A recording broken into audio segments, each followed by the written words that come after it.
அடுத்த தலைமுறை டிவியை சப்ஸ்கிரைப் பண்ணுங்கள்.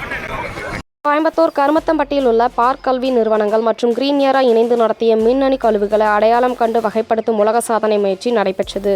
இந்த நிகழ்வில் ஆயிரக்கணக்கான பங்கேற்பாளர்கள் ஒரே நேரத்தில் பங்கேற்று மின்னணு கழிவுகளை அவற்றின் தன்மைக்கேற்ப மறுபயன்பாடு, மறுசுழற்சி, அபாயகரமானவை மற்றும் நிலப்பரப்பு கழிவுகள் என 4 பிரிவுகளாக தரம் பிரித்து புதிய உலக சாதனை படைத்தனர்.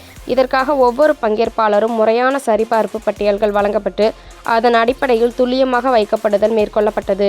மத்திய இளைஞர்கள் நலன் மற்றும் விளையாட்டு அமைச்சகத்தின் ஆதரவுடன் கருமத்தம்பட்டியில் உள்ள பிரேமாரவி அரங்கில் நடைபெற்ற இந்த சாதனை முயற்சி வேர்ல்ட் ரெக்கார்டர்ஸ் யூனியன் அமைப்பின் நடுவர்கள் நேரில் ஆய்வு செய்து அந்த அமைப்பை சேர்ந்த ரெக்கார்டர் மேனேஜர் கிறிஸ்டோபர் கிராஃப்ட் சாதனை அங்கீகரித்து சான்றிதழ் மற்றும் பதக்கங்களை வழங்கினர். இதுகுறித்து பேசிய அனுஷா ரவி, சுற்றுச்சூழல் பாதுகாப்பை வலியுறுத்தியும் மின்னணு கழிவுகளை மேலாண்மை குறித்து விழிப்புணர்வையும் இளைஞர்களுக்கிடையே ஏற்படுத்தும் வகையில் நடத்தப்பட்ட இந்த நிகழ்வு கல்வி நிறுவன வரலாற்றில் மைல்கல்லாக அமைந்துள்ளது என தெரிவித்தார். வணக்கம்.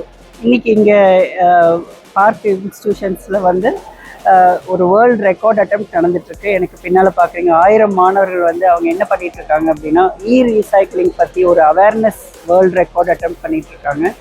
நம்ம வீட்டில் உபயோகப்படுத்துகிற எல்லா பொருளும் எல்லாத்துக்கும் தெரியும். ரிமோட் கண்ட்ரோல், பேட்ரிஸ், செல்ஃபோன்ஸ், இது எல்லாமே நம்மளுக்கு வாங்குறது எங்கே வாங்குறோன்னு தெரியும். பட் டிஸ்போஸ் பண்ணுறது எது முறையான டிஸ்போசல் அப்படிங்கிறது அவேர்னஸ் நிறைய பேருக்கு கிடையாது. நம்ம பழைய வீடியோ ரெக்கார்டர், நிறைய எலக்ட்ரானிக் ஐட்டம்ஸ் நம்ம வச்சுருக்கோம். ஸோ இதெல்லாம் ஏன் ப்ராப்பராக டிஸ்போஸ் பண்ணோன்னா அதில் ஹசார்டஸ் மெட்டீரியல்ஸும் இருக்குது. அதாவது நச்சுத்தன்மை உள்ளது, நச்சு இல்லாத பொருட்களும் இருக்குது. திரும்ப ரீயூஸ் பண்ணக்கூடிய பொருள்களும் அதில் இருக்குது. ஏன்னா உலகத்தில் நமக்கு இருக்கக்கூடிய ரிசோர்ஸஸ் ஃபைனைட், அதாவது இவ்வளோ தான் இருக்குது உலகத்தில். ஸோ அதை நம்ம ரீயூஸ் பண்ணால் தான் நம்ம திரும்ப திரும்ப நமக்கு அந்த பொருள்களை க்ரியேட் பண்ண முடியும். ஸோ நம்ம ஒவ்வொரு தடவையும் மைனிங் பண்ணி அந்த மினரல்ஸ் எல்லாம் எடுக்கிறது ரொம்ப ரொம்ப கஷ்டம். ஸோ அதுக்கு ரீயூஸ் அண்ட் ரீசைக்கிள், எந்த எலக்ட்ரானிக் பொருளை எப்படி டிஸ்போஸ் பண்ணணும் அப்படிங்கிற ஒரு ரெக்கார்டு தான் இங்கே க்ரியேட் பண்ணிட்டு இருக்காங்க. அடுத்த ஜென்ரேஷனுக்கு நம்ம ஏன் இதை தெரிஞ்சுக்கணும் அப்படின்னா, நம்ம இன்னைக்கு நல்லா இருந்துட்டு போயிடலாம். நமக்கு பிற்காலத்தில் வரக்கூடிய நம்ம குழந்தைகளோ பேர குழந்தைகள் எல்லாருமே நல்லா இருக்கணும்னா எல்லாருக்கும் இது அவசியமான ஒன்று.